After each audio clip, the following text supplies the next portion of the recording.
if you're hunting for the bargains this weekend. Let's take a minute before you lace up your sneakers and head to the stores.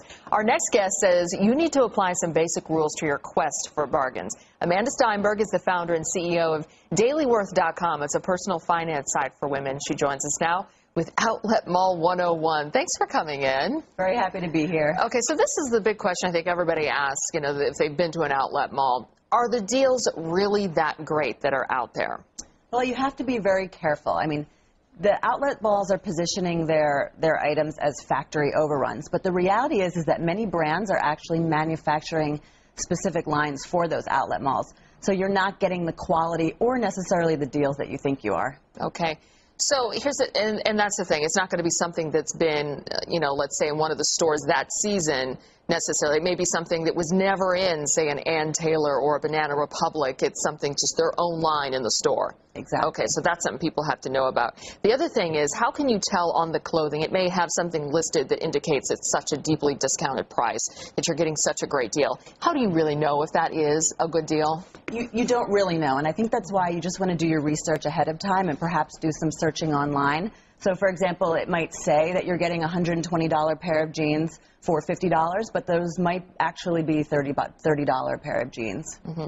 Now, there's also outlet coupon books that are out there. Why do you think you're saying it's not a good idea, or kind of steer clear of them if you can? Why so? Well, it's important to know that outlet malls are designed to encourage you to spend money, and the coupon books are part of that.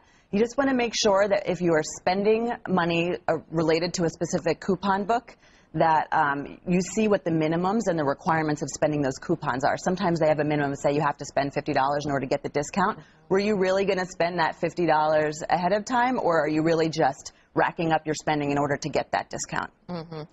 The other thing is, too, when you look at some of the clothing at the outlet malls, and you kind of wonder, they don't feel the same maybe as some of their traditional retail stores.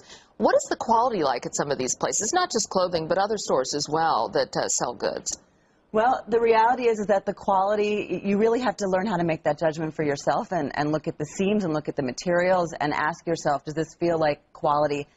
I'm not really sure we can know that ahead of time. Okay. What are some other tips, I guess, as people are heading out to the outlet malls? I mean, in a sense, it can kind of take a while to get there. The fatigue, I guess, in a way, of just trying to get there. Are they worth it right now versus going to another store maybe that's closer to you, or does it just kind of depend on what you want? It really depends on what you want, and that's important, is that you're thinking about this ahead of time so that you don't fall victim to impulse spending. You're going to be driving far. You're oftentimes you're walking long distances to get from store to store, and you're getting tired, and this really encourages you to spend more money than you might want to otherwise. So just know what you're doing before you walk in there. Don't go in saying, I'm going to browse and I'm not really sure what I'm going to buy. Do your research ahead of time. Mm-hmm.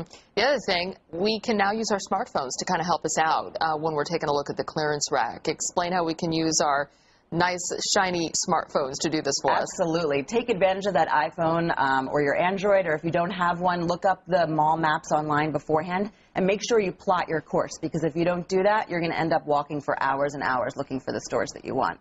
All right. Amanda Steinberg, founder and CEO of the DailyWorth.com. Thank you so much. We appreciate those tips as we head out there to shop for the holidays for the next 30 days. Yep, next 30 days. Thanks so much for having me. All right. Thanks, Amanda. Matt, over to you.